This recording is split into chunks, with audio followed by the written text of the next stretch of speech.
नमस्कार सर। नमस्कार sir. Sir क्या नाम है आपका? जी मेरा नाम आकाश चौधरी है। सर आप कहाँ के रहने वाले हैं? मैं स्टेट पंजाब डिस्ट्रिक्ट लुधियाना से हूँ सर। सर संत रामपाल जी महाराज की शरण में आने से पहले आप क्या भक्ति साधना करते थे? जी मैं संत रामपाल जी महाराज जी की शरण में आने से पहले शास्त्र विधि को त्याग कर मनमानी पूजा करता था, जैसे मंदिरों में जाना, तीर्थों पे जाना, मूर्ति पूजा, गुरुद्वारे चले जाना या और भी अन्य जैसे पीर पैगम्बरों के धार्मिक स्थल हैं वहाँ पे जाके ये भक्ति साधना किया करता था सर। सर आपने इतनी भक्ति साधनाएं की, इनसे आपको क्या क्या लाभ प्राप्त हुए? अगर भक्ति साधना से लाभ की बात करें सर, लाभ तो कुछ नहीं हुआ, उल्टा हानियाँ हुई। जैसे कि हम जैसे मन में इच्छा होती थी कि हर एक इंसान के मन में इच्छा होती है कि इंसान का परिवार, माता पिता, हमारे भाई बहन सब सुरक्षित रहे, बट ऐसा कुछ नहीं था। भक्ति करते हुए भी जो बीमारी आना है हम पे वो आ जाती थी, जो हानियाँ होनी होती थी वो हो जाती थी, तो विशेष लाभ तो कुछ नहीं मिलता था सर। सर आपने बताया कि आपको पहले की साधनाओं से कोई लाभ नहीं हुआ, तो फिर सर आप संत रामपाल जी महाराज की शरण में कैसे आए? जो सर संत रामपाल जी महाराज जी की शरण में ऐसे आए कि जो हम भक्ति साधना कर रहे थे उनके करते साधना करते हुए मेरे फादर साहब एक दिन बीमार हुए, तो दिन भर नॉर्मल से रहे, चल फिर नहीं पा रहे थे, टॉयलेट जाते थे टॉयलेट भी नहीं हुआ। तो हम सोच कर हैरान हो गए कि ये अचानक ऐसा क्या हुआ पापा को। तो रात को हुआ कुछ पापा को सफोकेशन सी होने लगी, तो हम एक नॉर्मल डॉक्टर क्लिनिक है वहाँ पे हमारे, वहाँ पे गए हम पापा को लेकर, पापा को दिखाया, उन्होंने एक टैबलेट दी, कहा कि भाई खाना खाने से पहले ये आप पापा को देना। तो जैसे हमने घर आए पापा को टैबलेट दी, तो उसके जस्ट आफ्टर 10 मिनट एक वॉमिट हुई उनको, जिससे ब्लड निकला। तो हम हैरान हो गए कि आज तक कोई नशा पत्ता नहीं किया पापा ने, तो ये क्या है। तो फिर हम दोबारा उस डॉक्टर के पास गए, उन्होंने रेफ़र किया कि आप यूएसपी जैन हॉस्पिटल है वहाँ जाइए आप। वहाँ गए तो उन्होंने एक स्कैन किया, स्कैन से उन्होंने बताया कि इनको हार्ट में इन्फेक्शन है, आप कैंसर हॉस्पिटल ले जाएं। तो हम वहाँ से कैंसर हॉस्पिटल गए, उसी रात कैंसर हॉस्पिटल गए, तो उन्होंने रीचेक किया, स्कैन किया, एक्सरे किया, तो उन्होंने भी बताया कि इनको जो है हार्ट में इन्फेक्शन है, आप इनको डीएमसी ले जाएं।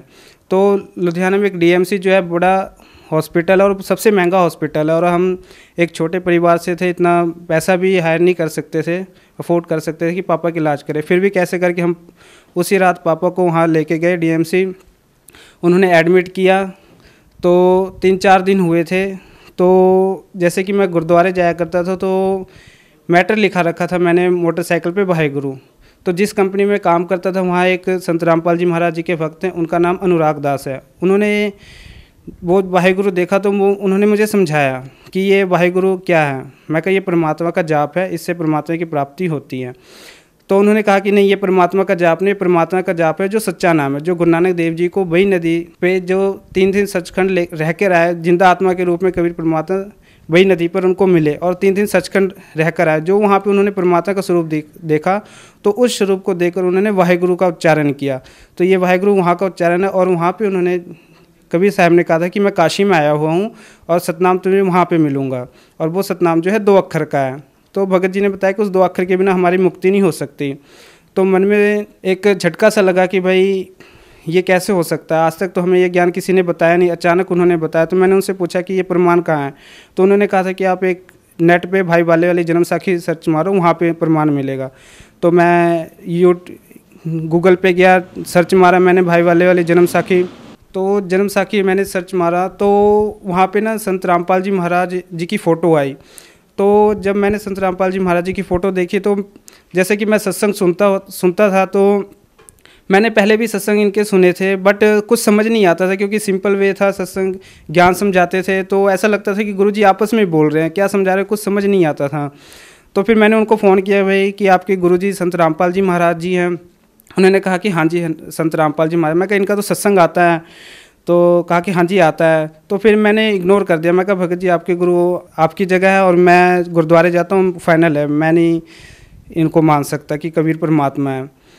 तो उन्होंने कहा कि सत्संग सुनो। तो एक अचानक मन में प्रेरणा हुई, फिर मैंने सत्संग सुना, मैं कहा चलो सुन के देखते हैं। सत्संग सुना तो फिर मैंने अरदास लगाई परमात्मा के आगे। एक इंटरव्यू सुना भगत जी का, उन्होंने बताया था कि उस भगत जी की, उन्होंने भी भगत जी ने प्रार्थना लगाई गुरु जी के आगे, जो भी उनकी समस्या थी वो प्रार्थना लगाते ही वो सॉल्व हुई।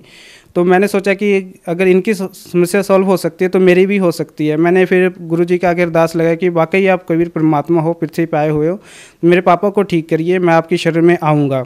तो फिर मैंने ये प्रार्थना लगाकर मैंने भगत जी को फ़ोन किया, अनुराग भगत जी को। उन्होंने कहा कि भाई शनिवार को हमारा सत्संग है, आप चलिएगा हमारे साथ। मैं कहा ठीक है, मैं चलूँगा।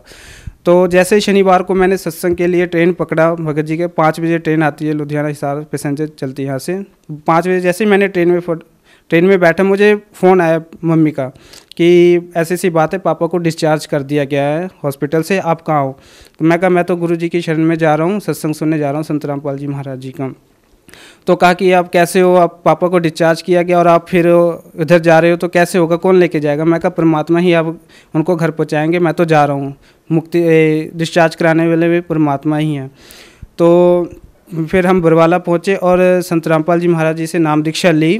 सर, आपने संत रामपाल जी महाराज से नाम दीक्षा ली, तो क्या उससे आपको कोई लाभ प्राप्त हुए? सर, लाभ ऐसे था कि हमारा एक मकान था पुनीत नगर में, वो एग्रीमेंट का मकान था। तो एग्रीमेंट का तो सरकार की जगह होती है, वो उसका कोई पता नहीं होता कि सरकार कब गिरा दे। तो हमने वो मकान बेचने पे सेल करने के लिए लाया।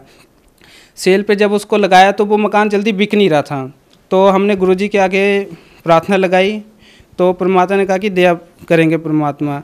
तो वो परमात्मा की दया से वो मकान भी बिक गया और एक रजिस्ट्री वाला प्लॉट था 50 गज का, जितने में वो बिका उतने में हमें वो रजिस्ट्री वाला प्लॉट मिला 50 गज का बना बनाया मकान।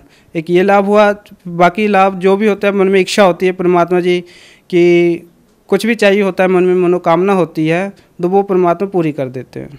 सर, हमें जो मेरे फादर साहब पे जो वो बीमारी की समस्या आई थी, वो एक हमारे लिए एक परिवार, पूरे परिवार के लिए एक ऐसा पॉइंट, ऐसी सिचुएशन थी कि ऐसा लगा था कि भाई हमारा पूरा परिवार ख़त्म है, क्योंकि हमारे पास पैसे भी उतने नहीं थे जिससे हम उतना इलाज कर सकें। क्योंकि डीएमसी बहुत एक 1 वीक रहे पापा, करीब हमारा 80,000 का करीब खर्चा हो गया था और हमारे पास इतने पैसे भी नहीं थे कि हम आगे अफोर्ड कर सके पापा को। तो हमने डॉक्टर को भी कह रहे थे कि 3-4 दिन हुए थे, डॉक्टर को भी कहा कि भाई प्लीज़ हमारे पापा को यहाँ से डिस्चार्ज करो, हमारे पास इतने पैसे नहीं है। तो डॉक्टर ने मना कर दिया कि भाई अभी नहीं, जब तक बिल्कुल तरह से स्वस्थ नहीं हो जाते तब तक नहीं करेंगे। हमने डॉक्टर साहब को भी बोला कि हमारे पास इतने पैसे नहीं है जो नहीं कर सकते, प्लीज़ आप डिस्चार्ज करो। बट वो डॉक्टर कहते नहीं, इलाज करा के ही आपको जाना पड़ेगा। तो मन में ये भी थी कि अब एक तरह का हम सोचे कि फंस गए हम। तो फिर जब गुरुजी के आगे अरदास लगाई तो नाम दीक्षा ली, तो परमात्मा ने वहाँ से वो पापा को डिस्चार्ज किया। सर, जो श्रद्धालु आपको देख रहे हैं उनको आप क्या संदेश देना चाहेंगे? जी, संदेश तो परमात्मा ही दे सकते, बट एक रिक्वेस्ट करना चाहेंगे हम अपने भाई बहनों से, देश की पूरी जनता से, और स्पेशली उन बड़े बड़े नेताओं से, like respectable Narendra Modi ji, CM Manohar Lal Khattar जी और रिस्पेक्टेबल राष्ट्रपति जी, इतने पढ़े लिखे एजुकेटेड हैं जो आज देश के विकास के लिए पूरे इनकी निकले हुए हैं कि हम देश का विकास करेंगे, देश में शांति लाएंगे, गरीबी दूर करेंगे। तो उन सबको ये मैसेज देना चाहूँगा कि प्लीज़ एक रिक्वेस्ट है आप सबसे कि देश में शांति जो आ सकती है सिर्फ संत रामपाल जी महाराज जी के ज्ञान से ही पूरे विश्व में शांति आ सकती है। जैसे कि गीता अध्याय 18 के श्लोक 62 में बताया गया कि अर्जुन, पूर्ण शांति के लिए तू उस परमेश्वर की शरण में जा जिसकी कृपा से तू परम शांति और शाश्वत स्थान को प्राप्त करेगा। तो परम शांति जो है, जब हम शास्त्र अनुकूल भक्ति करेंगे तभी पूरे विश्व में आ सकती है, और वो शास्त्र अनुकूल भक्ति सिर्फ संत रामपाल जी महाराज जी के पास है। तो पूरे विश्व से, अपने भाइयों बहनों से, जो मेरे पेरेंट्स हैं, जितने भी रिलेटिव हैं, फ्रेंड हैं, या पूरे विश्व की जितनी भी जनता, उन सबसे रिक्वेस्ट करूंगा कि प्लीज़ आज पृथ्वी पर सतगुरु संत रामपाल जी महाराज पूर्ण संत और पूर्ण परमात्मा कबीर साहब के रूप में आए हुए हैं, उनसे नाम दीक्षा लीजिए। और मनुष्य का जो मेन उद्देश्य है, हमारा जो एक मनुष्य की जो मनुष्य लाइफ की वैल्यू है, वो 84 लाख योनियाँ भुगत कर हमें मिलती है, और इतने कष्ट भोगने के बाद हमें एक मनुष्य जन्म मिला है, और इसको भी सत भक्ति के बिना ऐसे ही गुजार देंगे तो मनुष्य जीवन व्यर्थ है। तो यही प्रार्थना करूंगा कि प्लीज़ आप संत रामपाल जी महाराज जी का एक बार सत्संग सुने, ज्ञान को समझे, परमात्मा को पहचाने, और जो वेदों में सत भक्ति बताई गई है उनके अनुसार भक्ति कर कर अपना जन्म मरण का रोग सकते हैं। सर, जो श्रद्धालु संत रामपाल जी महाराज से नाम दीक्षा लेना चाहते हैं वह नाम दीक्षा कैसे ले सकते हैं? जैसे टीवी पर एवरीडे चैनलों पे संत रामपाल जी महाराज जी का सत्संग आता है, उन सत्संग को सुने, ज्ञान को समझे, और नीचे सत्संग के नीचे चैनल पे एक पीली सी पट्टी होती है, उन पे नंबर लिखे होते हैं।